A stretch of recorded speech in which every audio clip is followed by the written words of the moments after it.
The thermometer outside the cabin window read 60 degrees 6, but Eleanor barely noticed the deadly cold seeping through the frosted glass. Her entire world had shrunk to the small bundle in her arms. 3-year-old Maya, burning with fever despite the icy wilderness surrounding their remote mountain retreat. "Mama," Maya whimpered, her tiny voice barely audible above the howling wind that rattled the cabin's wooden frame. Elena pressed her lips to her daughter's forehead, feeling the scorching heat that seemed to mock the frozen landscape outside. "Shh, my angel," Elena whispered, rocking Maya gently while mentally cataloguing their dwindling medical supplies. The Tylenol was nearly gone, and the nearest hospital was a 4-hour drive through treacherous mountain roads that were now completely impassable due to the unprecedented blizzard that had trapped them for 3 days. David emerged from the kitchen, his footsteps heavy on the creaking floorboards. At 35, he still carried himself with the confidence of the successful architect he'd been before they'd decided to escape to this wilderness sanctuary. But now, worry lines etched deep around his eyes as he approached his family. "How is she?" he asked, though the answer was written across Eleanor's tear-stained face. "Getting worse," Elena replied, her voice tight with barely controlled panic. "The fever's climbing, and she's so weak. David, we need to get her to a hospital." David ran his hands through his dark hair, a gesture Elena recognized as his way of processing impossible situations. "Elena, you know we can't. The roads are completely blocked. Even the emergency services can't get through until this storm passes." "Then we make them get through." Elena's voice cracked with desperation. "This is our daughter, David, our baby girl." The wind outside seemed to respond to her anguish, howling with renewed fury and rattling the windows like an angry beast trying to break in. The cabin's generator hummed steadily, their lifeline in this frozen hell, but Eleanor knew even that wouldn't last forever. Maya stirred restlessly in her arms, her breathing shallow and rapid. Eleanor had been a pediatric nurse before Maya was born, and every instinct screamed that her daughter was in serious danger. The fever had spiked to 104 degrees Celsius an hour ago, and despite tepid baths and medication, it refused to break. "We have to try the radio again," Elena said, though they both knew the mountain's terrain made communication nearly impossible during storms like this. David nodded, moving toward the emergency radio they'd tested countless times but never needed. Until now, static filled the cabin as he adjusted the frequency, searching for any sign of the outside world. "Emergency services, this is David Chen at Pine Ridge Cabin. GPS coordinates 47.3234, 121.1134. We have a medical emergency. 3-year-old with high fever, need immediate evacuation assistance. Please respond." Only static answered their plea. Elena felt tears freezing on her cheeks before they could fall. She looked down at Maya, whose usually bright brown eyes were now glassy with fever. This morning, her daughter had been playing with her wooden blocks, laughing at the snow falling outside the window. Now she lay limp and burning, trapped between her mother's arms and a wall of ice that seemed determined to claim them all. "We're going to lose her," Elena whispered, the words escaping before she could stop them. David's jaw tightened. "No, we're not. I won't let that happen." But as the wind continued its relentless assault and Maya's breathing grew more labored, Elena wondered if love and determination would be enough to save their little girl from the fever that was consuming her from within, while the brutal cold waited patiently outside to finish what it had started.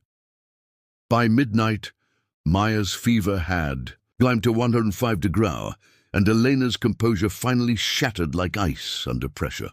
She paced the small living room, clutching her delirious daughter, while David worked frantically to reinforce the windows against the brutal wind that threatened to tear their sanctuary apart. "This is your fault," Elena said suddenly, her voice Cutting through the storm's roar like a blade through silk, David froze, hammer in hand, and turned to face his wife. "What did you say?" "You heard me." Eleanor's eyes blazed with a fury that matched Maya's fever. "You insisted we come here for your precious digital detox retreat. No cell service, no neighbors for miles, no way to get help when we need it most. And now our daughter is dying because of your need to escape civilization. Elena, that's not fair. Not fair." Elena's laugh was bitter and sharp. "What's not fair is Maya suffering because you wanted to prove some point about modern life. What's not fair is having to choose between our marriage and our daughter's safety, and you making that choice for me." David set down the hammer, his face pale in the flickering lamplight. The cabin felt smaller now, the walls pressing in as the storm raged outside and tensions exploded within. "I wanted us to reconnect as a family," David said quietly. "You've been working 16-hour shifts at the hospital for months. Maya barely saw you. You thought wrong." Eleanor's voice rose to near shouting, "And now she's paying the price for your selfishness. Look at her, David. Really look at her." Maya's small body was rigid with fever, her skin flushed and hot to the touch. Her breathing had become labored, each breath a struggle that tore at Elena's heart. "Do you think I wanted this?" David's voice cracked with emotion. "Do you think I wanted to watch my daughter suffer? I'm trying everything I can." "Are you?" Eleanor whirled to face him fully. "Because, from where I'm standing, you've been more concerned about maintaining this fantasy escape than getting our daughter the help she needs. You won't even consider trying to drive out of here." "Because it's suicide," David exploded, his carefully maintained calm finally breaking. "The roads are completely blocked with 8-foot snowdrifts, Elena. The temperature is deadly. If we try to leave, we'll all die out there." "At least we'd be trying," Elena shouted back. "At least we'd be doing something instead of sitting here watching her waste away." The words hung in the air between them like poison. Maya whimpered in Elena's arms, and both parents immediately softened their voices, but the damage was done. Years of suppressed resentments and fears had found their way to the surface. "You blame me for everything," David said quietly. "The long hours, the stress, the distance between us. Now this. When did I become the enemy, Elena?" Elena's grip tightened on Maya, her daughter's burning body the only solid thing in a world that suddenly felt like it was collapsing. "When you stopped being my partner and started being someone who makes decisions for all of us without considering the consequences, like deciding to have Maya." The words slipped out before David could stop them, and the instant they left his lips he knew he'd crossed a line that couldn't be uncrossed. The silence that followed was more devastating than any scream. Elena stared at him with a look of pure betrayal, her body trembling with rage and hurt. "Get out," she whispered. "Elena, I didn't mean—" "Get out!" she screamed, startling Maya into weak cries. "Get out of my sight before I do something we'll both regret." David stood frozen for a moment, the magnitude of his words sinking in. Outside, the wind howled like a banshee, and inside, the heart of their family was breaking apart just when they needed each other most. As he grabbed his coat and stepped toward the door, Elena's voice stopped him cold. "If she dies while you're out there feeling sorry for yourself, I'll never forgive you, and I'll never forgive myself for marrying a coward." The door slammed behind him, leaving Elena alone with her burning daughter and the terrible knowledge that sometimes the people we love most are the ones who can hurt us deepest. As Maya's fever raged on, Elena realized that the cold outside might be nothing compared to the ice now forming around her heart. David returned 3 hours later, his face blue with cold and his body shaking uncontrollably. He'd walked the perimeter of their property, checking and rechecking their generator, their supplies, anything to avoid facing the wreckage of his marriage. But Maya's weakening cries had finally drawn him back.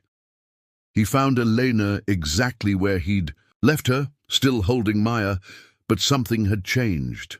His wife's face was eerily calm, her eyes focused with the intensity he remembered from her nursing days. The look she got when a patient was coding, and every second mattered. Her breathing changed 20 minutes ago, Elena said without looking up. Shallow, rapid. Her lips are starting to turn blue despite the fever. David's anger evaporated instantly, replaced by cold terror. What does that mean? It means we're running out of time. Elena's voice was clinical, detached. Her body can't fight the infection and the fever anymore. If we don't get her medical attention in the next few hours, she'll go into febrile seizures, then organ failure. The words hit David like physical blows. He knelt beside Elena, reaching out to touch Maya's burning forehead. Their daughters. Eyes were closed now, her small chest rising and falling in an irregular rhythm that made his heart race with panic. "The radio," he started. "I've been trying every 15 minutes, Elena interrupted. "Nothing. We're completely cut off." David looked around their cabin, which had felt like a cozy retreat just days ago, but now felt like a tomb. The walls were closing in, the storm outside was unrelenting, and his daughter was dying in his wife's arms. "Elena, about what I said earlier." "Not now, David." Her voice was ice cold, harder than anything outside. "Maya is all that matters now." But David could see the hurt still raw in her eyes, the way she held Maya like a shield between them. His thoughtless words had wounded her, in a way that might never heal, and now their marriage was fracturing at the exact moment they needed to be strongest. "I know you hate me right now," David said quietly. "I hate myself. But we need to work together to save her." Elena, finally, looked at him, and he saw something in her expression that terrified him more than Maya's fever, resignation. "I've been thinking," she said slowly, "about what you said. Maybe you're right. Maybe having Maya was a mistake. Maybe if we hadn't had her, we wouldn't be here. She wouldn't be suffering." "Elena, no. I was angry and scared and maybe you never wanted to be a father. Maybe that's why you brought us here, to this isolated place where no one could help us. Maybe part of you hoped—" "Stop!" David's voice was sharp with horror. "Elena, stop. That's not— I love Maya more than my own life. You know that." But Elena's eyes had taken on a glassy quality that matched their daughter's fever. The stress, the fear, the exhaustion, and his cruel words had finally broken something fundamental inside her. "Do I know that?" she whispered. "Because right now, I don't know anything anymore. I don't know my husband. I don't know if my daughter will live through the night. I don't even know who I am anymore." Maya stirred weakly in her arms, making a soft sound that was barely human. Both parents leaned over her, but she didn't respond to their voices or touch. "Her fever's dropping," Elena said suddenly, but there was no relief in her voice. "That's not good. It means her body's giving up." David felt the world tilt beneath him. "What do we do?" "We have two choices," Elena said with terrifying calm. "We can stay here and watch her die, or we can try to drive to the hospital and probably all die together in the storm." The weight of the decision crushed down on them both. Outside, the wind continued its relentless assault, and the thermometer still read 60 degrees. But inside, something even colder had settled between them. The realization that their love might not be enough to save their daughter or their marriage. "There's a third choice," David said suddenly, his voice strange. Elena looked at him with hollow eyes. "What?" David was quiet for a long moment, staring at Maya's pale face. When he finally spoke, his words would change everything. "I've been lying to you, Elena, about why we're really here, about everything." The confession hung in the air like a blade about to fall, and Elena felt the last solid ground beneath her feet begin to crumble. Whatever David was about to tell her, she knew it would either save them or destroy what little remained of their family forever. Elena stared at David with eyes that held no warmth, no recognition, as if she were looking at a stranger who had wandered into their dying world. Maya's breathing had become so shallow that Elena had to put her ear to her daughter's chest to confirm she was still alive. What lie? Elena's voice was barely above a whisper, but it carried the weight of a glacier. David's hands shook as he reached into his jacket pocket and pulled out a satellite phone, sleek, expensive, and very clearly functional. Elena's world stopped. "You've had that the entire time?" The question came out as a breath, barely audible above the storm. "Elena, let me explain. The entire time?" Elena's scream woke Maya, who began crying weakly. "While our daughter was dying, while I was begging you to find a way to call for help, you had a satellite phone?" David flinched as if she'd struck him. "Yes, but what possible reason could you have for letting Maya suffer while you had the ability to save her?" Elena's voice cracked with rage and disbelief. "What kind of monster are you?" "The kind who's dying," David said quietly. The words stopped Elena's fury cold. She stared at him, not understanding. "What?" David's composure finally crumbled completely. Tears froze on his cheeks as he spoke. "I have ALS, Elena. Lou Gehrig's disease. I've known for 6 months. The cabin fell silent, except for Maya's labored breathing and the storm's endless howling. Elena felt the world shift beneath her again, everything she thought she knew rearranging itself into a new, horrible pattern. That's not possible," she whispered. "The symptoms started last year. The hand tremors I told you were from stress. The stumbling I blamed on working too much. The fatigue." David's voice was hollow. "I got the diagnosis the day before I suggested this trip." Elena's mind raced, replaying months of small signs she'd dismissed, symptoms she'd attributed to David's demanding career. As a nurse, she should have seen it. She should have known. 6 months, she repeated numbly. "You've known for 6 months and never told me." I didn't know how. I kept thinking I'd find the right time, the right words. But there are no right words for telling your wife that you're going to waste away while she watches, that your daughter will grow up without her father. So you brought us here to die together. Elena's voice was flat, emotionless. "No!" David's denial was fierce. "I brought you here because I wanted one perfect week with my family before everything changed. Before the treatment started, before the wheelchairs and the feeding tubes, and watching me disappear piece by piece." Elena looked down at Maya, whose fever had indeed begun dropping, not in recovery, but in the way David had described his own body giving up its fight.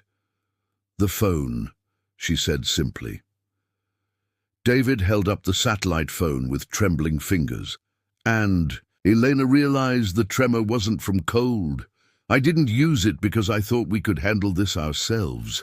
I thought the fever would break naturally. I thought—" He paused, his voice breaking. "I thought if Maya got better on her own, it would prove that we were strong enough to handle what's coming, that I could protect you both, even while I'm dying." "You're not dying alone," Elena said suddenly, and David looked up in surprise. "You made sure of that, didn't you? You brought us here to a place where we might all die together, rather than face you dying by degrees." The accusation hung between them like a poison cloud. David opened his mouth to deny it, then closed it again. They both knew she might be right. "Call for help," Elena said, holding Maya closer as their daughter's breathing became even more irregular. "Now!" David's hands shook violently as he powered on the phone. "Elena, Now, David, before I watch my daughter die because my husband decided to play God with all our lives." As David dialed emergency services, Elena stared out at the frozen landscape and realized that the cold outside had nothing on the ice that had formed around her heart. Her husband was dying, her daughter might be dying, and the man she'd loved for 8 years had become someone she didn't recognize. But Maya's life still hung in the balance, and despite everything, Elena. knew she would fight for her daughter until her last breath, even if it meant forgiving the unforgivable, even if it meant loving a man who had betrayed her trust in the cruelest possible way. The phone crackled to life, and David began speaking to someone on the other end.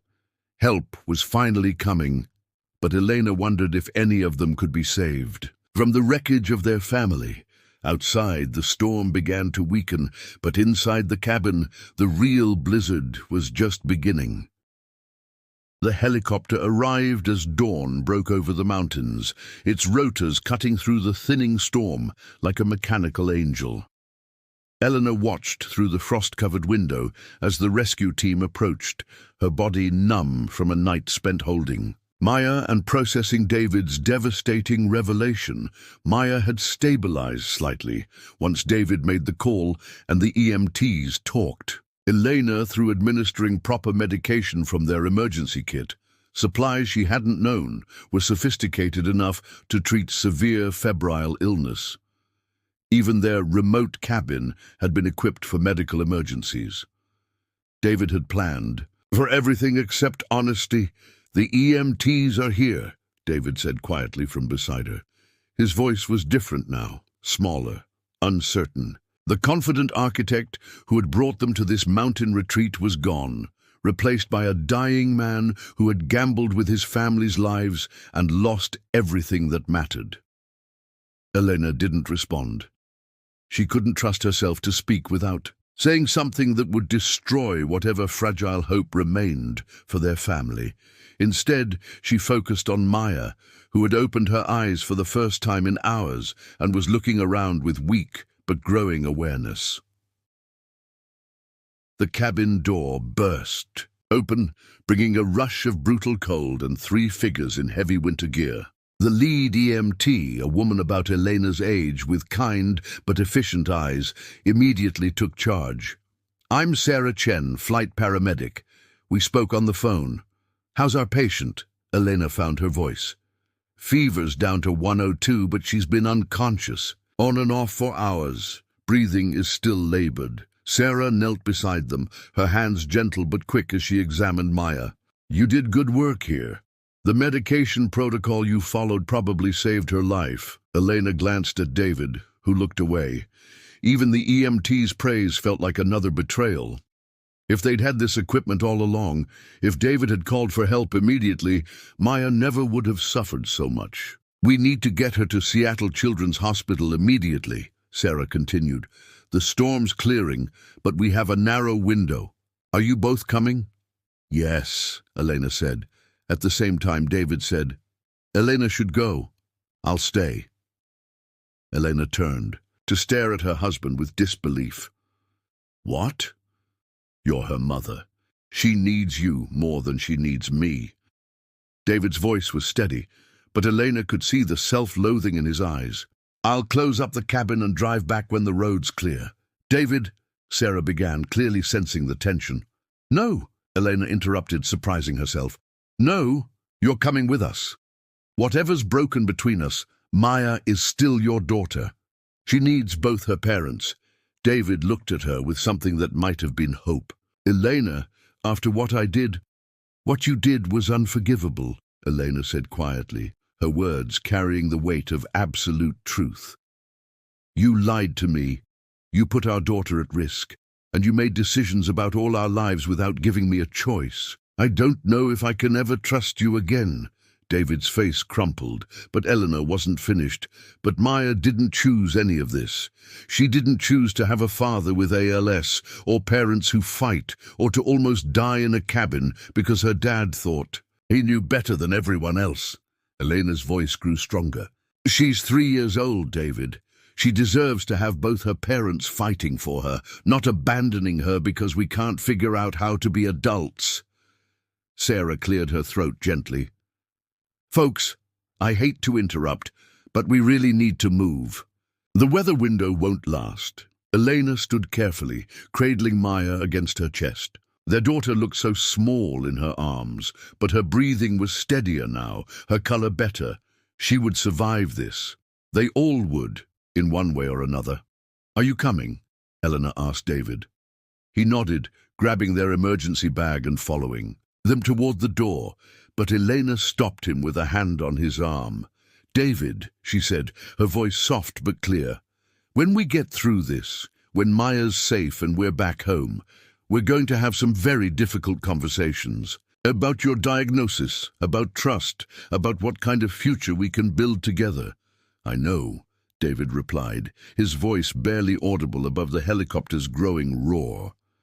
"I love you," Elena continued, and David's head snapped up in surprise. "But love isn't enough anymore.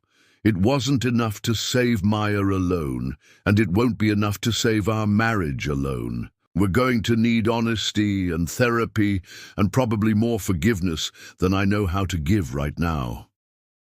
As they stepped out into the brutal cold, Elena felt something shift inside her chest. The ice around her heart wasn't melting.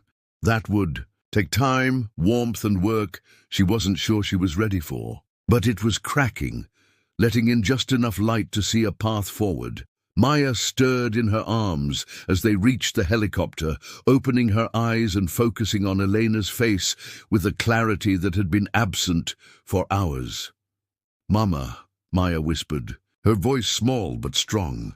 "I'm here, baby," Elena replied, tears freezing on her cheeks. "Mama's here." As the helicopter lifted them above the frozen landscape, Elena looked down at the cabin that had nearly become their tomb. The storm was breaking, sunlight streaming through the clouds to illuminate the pristine snow below. It was beautiful and terrible, this wilderness that had tested them so completely. Inside the aircraft, David sat across from them, his hands shaking with more than cold, as he watched Elena comfort their daughter. Elena met his eyes once, briefly, and saw in them the same thing she felt in her own heart. They had survived the night, but the real work of healing was just beginning. The mountain fell away beneath them, taking with it the man David had been and the woman Elena had thought she was. What they would become, who they would choose to be in the face of ALS and broken trust and a love that had been tested to its very limits, remained to be written. But Maya was alive and breathing and calling for her mama. And sometimes Elena thought, as Seattle's skyline appeared on the horizon, that was enough to start building a life on. Even when everything else had frozen solid, the love between a mother and daughter could still generate enough warmth to begin the long, difficult process of thaw.